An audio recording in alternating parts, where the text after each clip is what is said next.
이왕 부자가 되려면 성경적인 부자가 되는 게 중요하다고 생각합니다. 성경적인 부자가 무엇인지, 어떻게 부자가 될 수 있는지, 또 성경적인 부자의 사람들은 어떻게 살아가는지, 아마 그것을 잘 보여주는 인물 가운데 하나가 욥이라고 생각을 합니다. 이 욥은 족장 시대 때 살았던 사람입니다. 그렇게 추정하는 이유는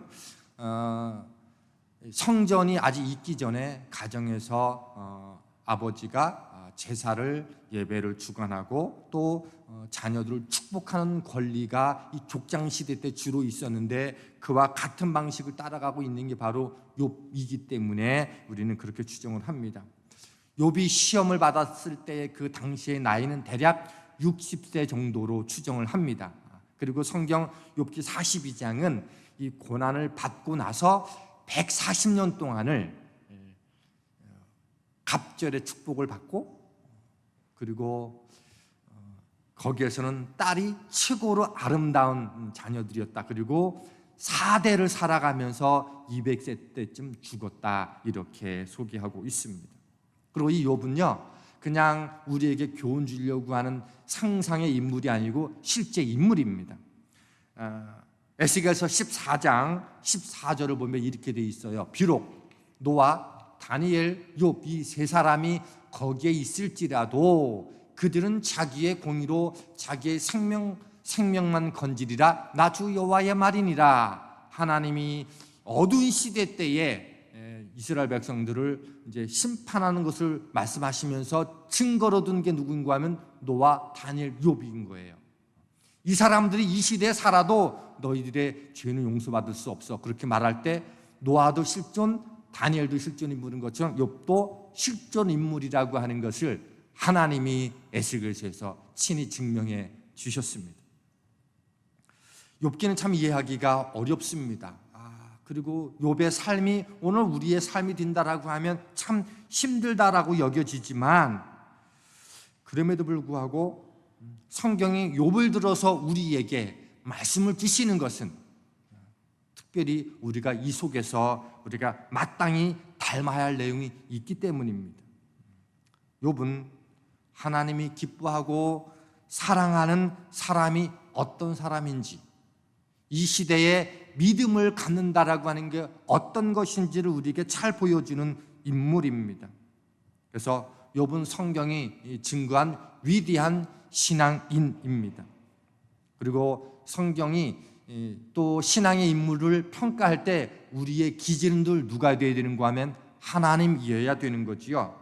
그래서 욥기 1장 8절은 이렇게 소개해주고 있어요. 쭉 욥이 사탄에게 말하면서 그는 온전하고 정직하여 하나님을 경외하며 악에서 떠난 자다, 이렇게 말씀해 주셨어요. 그리고 한 번의 고난이 지난 뒤에 2장 3절에 또 이렇게 말합니다. 쭉 말하면서 온전하고 정직하여 하나님을 경외하며 악에서 떠난 자가 세상에 없느니라, 이렇게 말합니다. 온전하고 정직하여 하나님을 경외하고 악에서 떠난 자라고 두 번이나 하나님이 사탄에서 설명을 했던 것은 성경 어디에도 없어요. 욥은 하나님이 인정한 사람입니다. 여기서 온전하고 정직하다라고 하는 것은 그 욥의 신앙의 인품을 우리에게 보여주는 말입니다. 그러니까 하나님을 가장 사랑하고 그분을 가장 높이며 그 사랑하고 높임 때문에 삶도 그렇게 살아갈 수밖에 없던 사람이라고 하는 뜻입니다.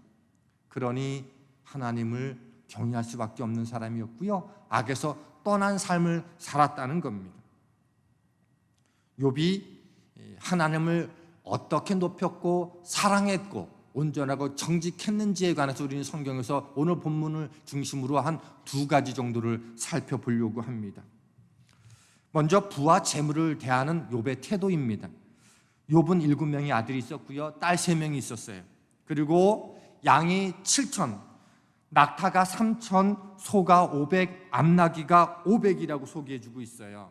다 자녀들과 재물을 어떤 숫자로 표현하고 있는가 하면 7, 5, 3이라는 단어를 가지고 표현을 해요.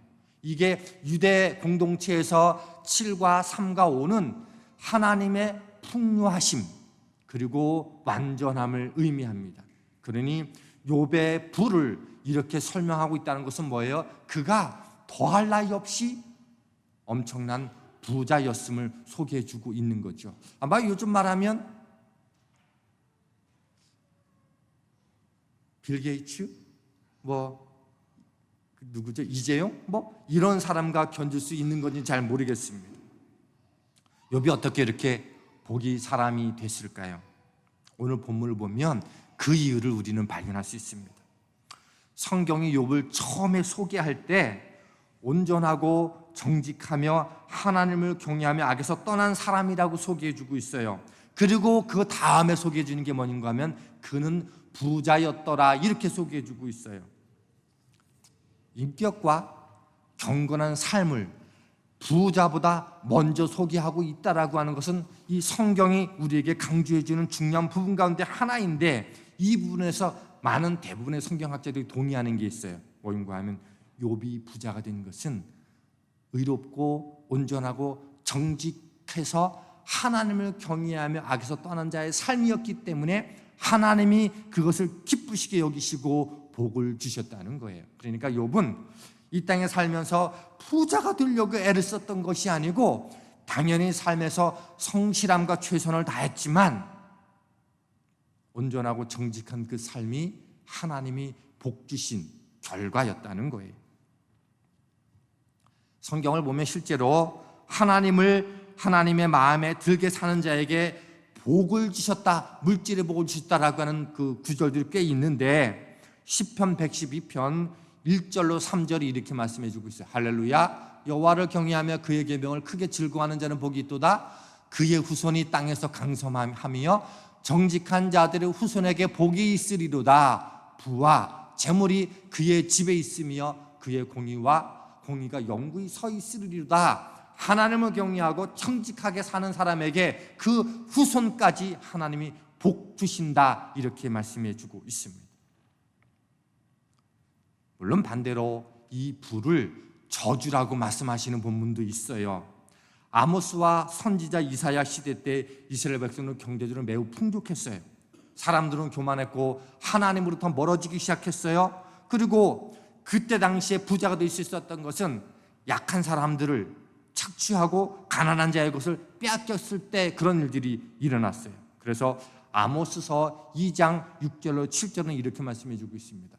여호와께서 이와 같이 말씀하시되 이스라엘의 서너 가지 죄로 말미암아 내가 그 벌을 돌이키지 아니하리니 이는 그들이 은을 받고 의인을 팔며 신한 결례를 받고 가난한 자들을 팔며 힘 있는 자의 머리를 티끌먼지 속에 발로 밟고 힘없는 자의 연약한 자의 길을 굽게 하며, 그리고 쭉 이어가면 끝에 내 거룩한 이름을 더럽히며, 잘못된 방식으로 하나님이 기뻐하지 않는 방식으로 모은 불은 저주이고 하나님의 이름을 더럽힌 거다, 이렇게 말씀해 주고 있고, 그리고 그런 삶의 결과가 이스라엘 백성들이 멸망하게 된 이유라고 설명해 주고 있습니다.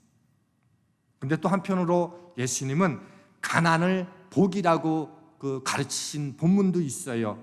누가복음 6장 20절은 예수께서 눈을 들어 제자들을 보시고 이르시되 너희 가난한 자는 복이 있다니 하나님 나라가 너희 것이미요 라고 말합니다. 실제로 돈이 없어서 가난한 사람을 말하는 거예요. 누가복음은 당시 바리새인이나 또 이 삭개오처럼 로마 정부와 손을 잡고 그들의 손과 발이 되어서 이 백성들의 삶에서 많은 것들을 자기 유익을 위해서 이렇게 빼앗아가는 사람들이 부자가 된 경우가 많았습니다. 그래서 정직하게 살고 그리고 하나님 나라를 기대하고 주님이 오실 것을 기대하면서 사는 사람들의 너무도 많은 사람들이 가난한 사람들이었어요. 그런데 그 가난이 복이 될 거라고 말씀해 주신 이유는 가난 자체가 복이라는 것이 아니라 가난하기 때문에, 그래서 내가 소망을 하나님께만 두는 사람들은 복이 된다. 왜? 하나님 안에서 주시는 자유와 기쁨과 그리고 채우심을 경험할 수 있기 때문이다, 이렇게 말해서 복이라고 말씀해 주었습니다. 그래서 우리는 성경을 읽을 때 부와 가난이라는 대목들이 서로 상충되는 것 같지만 그 여러 가지 배경 속에서 읽어야 할 그 분별력이 필요합니다. 그런 의미에서 오늘 본문의 욥은 하나님을 경외하고 하나님 뜻대로 살았기 때문에 주시는 하나님의 물질적인 재물과 부의 축복을 받은 사람으로 우리가 이해하면 틀림이 없습니다. 그런데 우리가 기억할 것이 있어요. 욥은 재물이 너무너무 많았어요.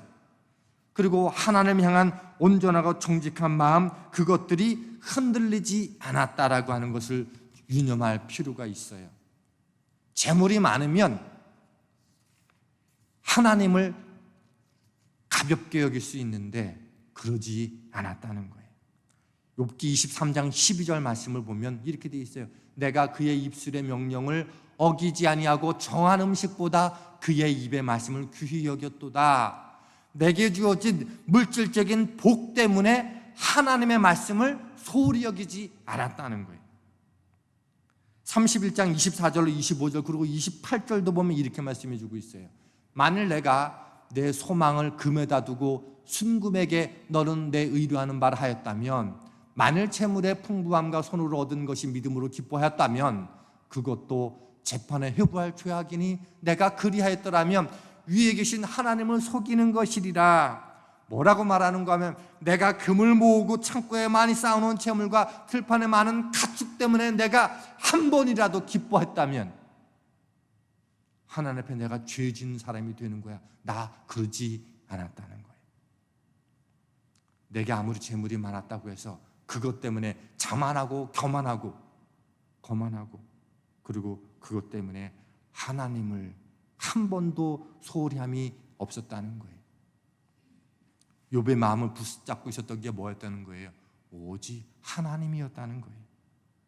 그렇다면 그런 태도를 가지고 있는 욥이 재물을 쓰는데도 온전하고 정직함의 의로운 자였음을 성경은 증거해 주고 있습니다. 31장 16절로 20절인데 좀 길긴 하지만 한번 좀 따라가 보겠습니다.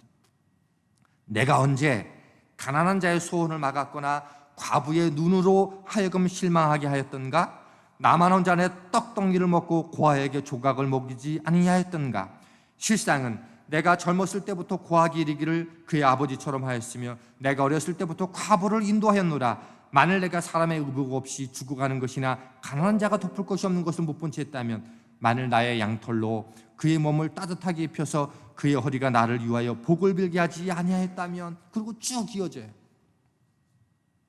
욥은 하나님이 내게 주신 엄청난 부와 재물을 나 혼자 즐기고 먹고 쓰라고 준 것이 아님을 알았다는 거예요. 그래서 물질 주신 것은 하나님이 기뻐하는 그 일에 쓰도록 내게 맡기신 것임을 알았고 그는 그렇게 살았다는 겁니다. 뿐만 아닙니다. 욥의 온전함은 재산을 한순간에 잃어버린 후에도 변함이 없었어요. 욥기 1장 21절로 22절은 이렇게 말씀해 주고 있습니다. 이르되 내가 모태에서 알몸으로 낳아 싸운즉 또한 알몸으로 그리로 돌아올지라. 주시니도 여호와여 거두시니도 여호와이시오니 여호와의 이름이 찬송을 받으실지어다 하고, 이 모든 일에 욥이 범죄하지 아니하고 하나님을 향하여 원망하지 아니하느니라. 그는 물질이 내게 주어졌을 때에도 하나님을 놓치지 않았고, 물질이 주신 것에 대해서도 성실하게 사명을 감당했고, 물질이 떠났을 때도 원망하지 않을 수 있었던 이유가 뭘까요? 중심이 물질에 있지 않았다는 거예요. 하나님께 있었다는 거예요. 욥의 온전함은, 그의 정직함은, 하나님을 경외함은, 악에서 떠난 삶은 물질을 벌 때도 동일했고, 물질이 주어졌을 때도 동일했고, 물질을 쓰는 일에도 동일했고, 물질이 사라졌을 때도 동일했다는 겁니다. 부의 있고 없음이 그의 신앙에 아무런 영향을 주지 않았다는 겁니다. 변함없이 하나님 향한 신앙이 신실했습니다. 요즘 정직한 사람이 이 부자가 되기가 쉽지 않습니다. 그런데 성경은 말합니다. 하나님 앞에 온전하고 정직하며 하나님을 경외하고 악에서 떠난 삶을 날마다 살아가기를 기뻐할 때, 모든 사람은 아니지만 욥과 같은 복을 허락해 주신다는 사실들을 우리에게 말씀해 주고 있습니다. 저는 그래서 말씀을 준비하면서 그런 기도를 했습니다. 정직하고 의로운 큰 부자들이 많이 나왔으면 좋겠다. 아멘을 하면 다 그대로 되는 건데 안 하셨죠? 실수하신 겁니다. 의로운 사람들이 경제권을 쥐고 나라를 움직이는 사회, 욥처럼 부하고 바르게 쓰고 영광 돌리는 사람들이 많이 나오기를 축원합니다. 우리 새생명교회 안에서도 다음 세대에 이런 거룩한 부자들이 많아지게 되길 주님의 이름으로 축원합니다. 우리 이재현 성도님이 아멘 하는 게 이렇게 가슴으로 느껴졌어요.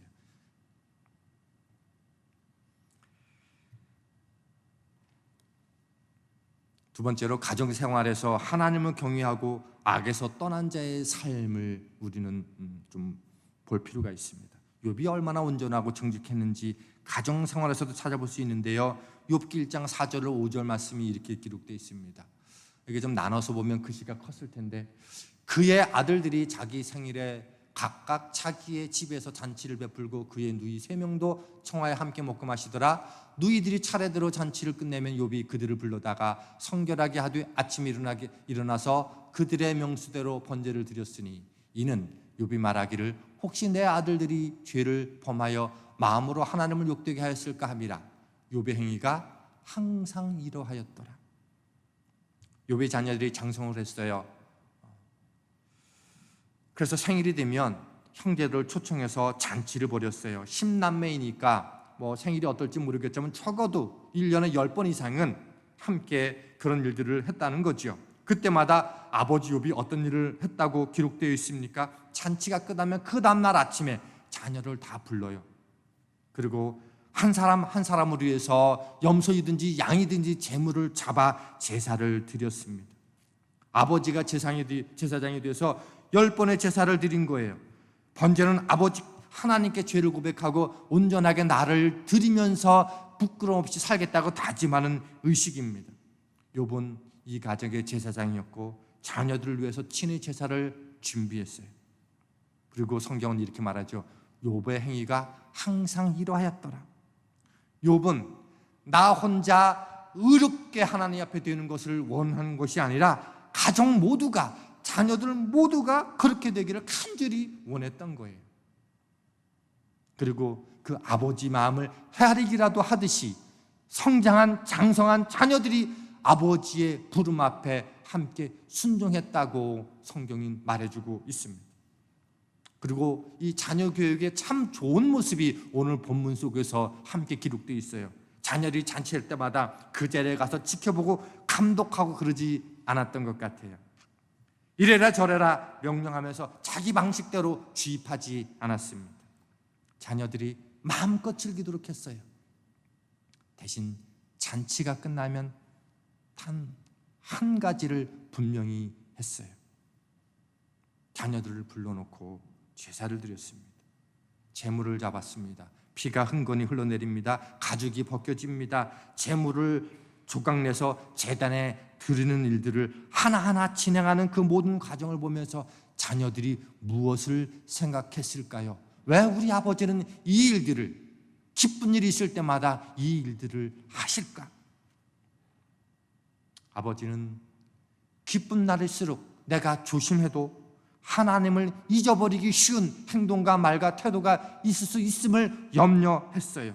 그리고 그것을 조심스럽게 하나님 앞에 행동으로 자녀들 앞에 보여준 겁니다. 하나님은 마음으로 죄를 지은 것도 기뻐하지 않으신단다. 욥의 행동에서 중요한 분이 하나님이심을 그렇게 드러냈습니다. 그 행동 하나하나가 교훈이 되었을 거예요. 아버지는 하나님을 두려워하는 분이었지 마음의 죄악도 악이라고 여기시는 분이었어. 잔치할 때 죄를 짓기 쉽다는 것을 알려주신 아버지였어. 욥은 자녀들에게 가정에서 아버지가 어떤 존재여야 하는지를 보여주었습니다. 예수 믿는 사람들 중에서 자녀 교육이 제일 어려운 사람이 누구라고 생각하십니까? 목사입니다.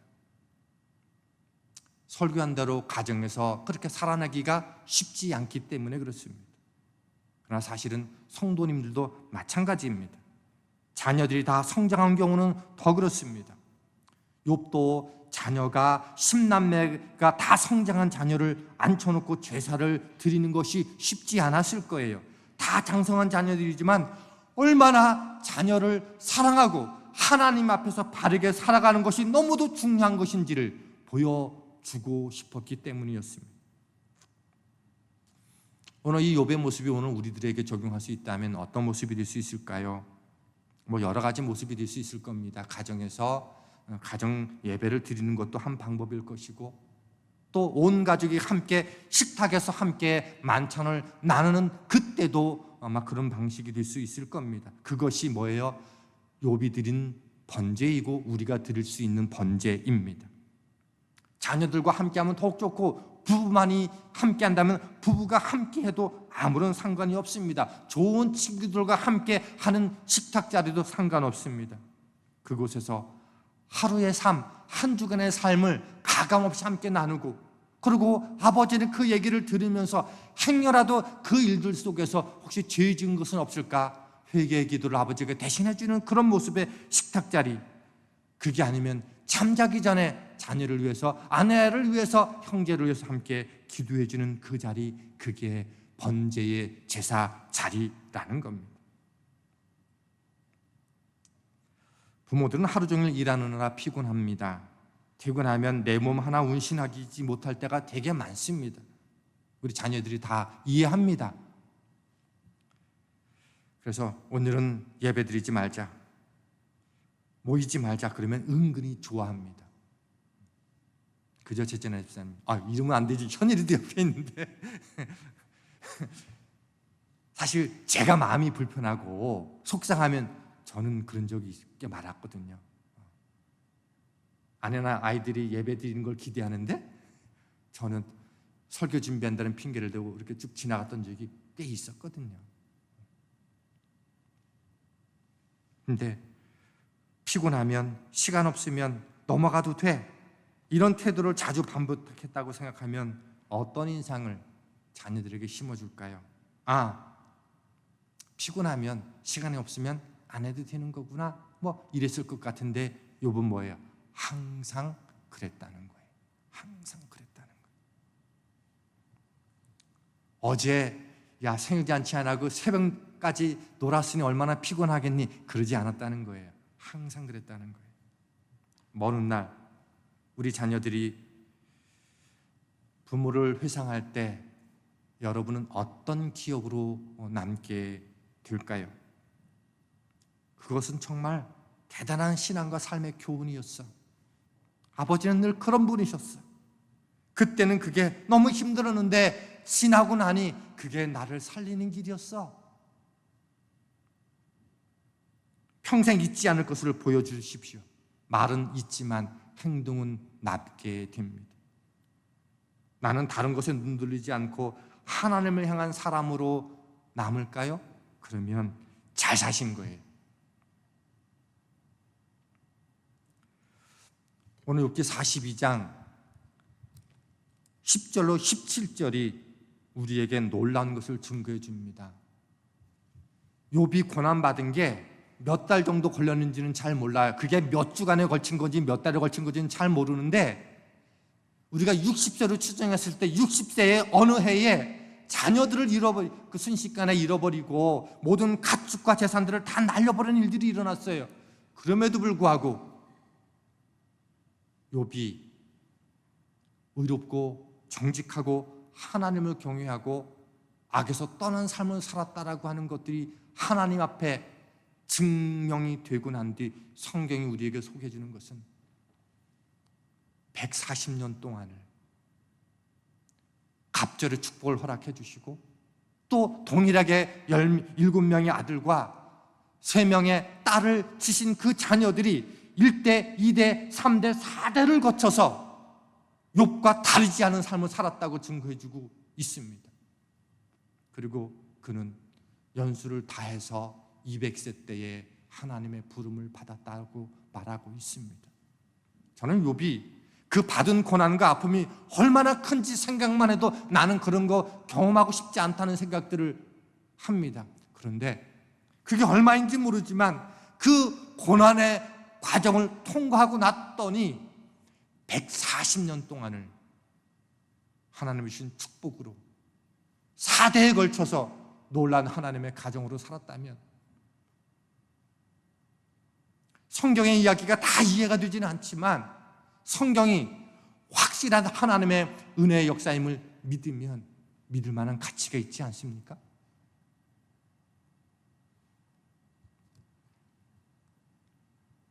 욥처럼 온전하고 정직하며 하나님을 경외하고 악에서 떠난 삶을 사십시오. 그러면 욥이 가졌던 부를 누릴 은혜도 있을 겁니다. 재물의 복을 받으십시오. 재물의 복을 받은 뒤에도 여전히 사명의 자의 삶을 살아가십시오. 아멘이 줄어들긴 했어요. 부자로 살지 마시고 섬기고 나누는 삶을 사십시오. 그리고 그 축복이 1대, 2대, 3대, 4대에 걸쳐서, 또 그 다음에서 1대, 2대, 3대, 4대에 걸쳐서 살아간다면 그거 잘 사신 거예요. 그게 우리가 살아야 될 삶의 방향성이고 욥이 우리에게 보여주는 하나님의 말씀입니다. 이런 축복이 저와 여러분 가운데 가득하게 되길 주님의 이름으로 축원합니다.